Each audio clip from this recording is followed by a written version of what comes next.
baafin adeer cali abuukar salaad iyo hooyo sifoon maxamuud salaad waxay baafinayaan ismaaciil xuseen abuukar uu maqan yahay ku dhawaad 18 sano waxa uuna ku sugnaa magaalada Boosaaso. cid allaala cidii aragtaa waxaa si naxariis looga codsanayaa in Ismaaciil ay ku soo hagaajiso taleefanada kala ah eber 62 eber 2 13 30 ama eber 62 23 91 eber 1 ama eber 68 24 30 21 ama lambarka dibadda ee ah plus 13 15 60 11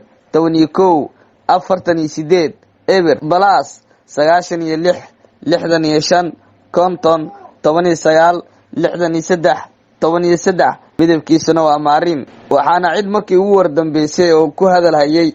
in uu dhawaan tahriibayo walaal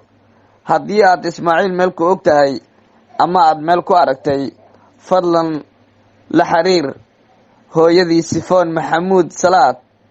iyo waliba adeerkiisa cali abuukar salaad ama on time studio xaruntiisa Muqdisho iyaga ayaa xiriirin doona insha Allah.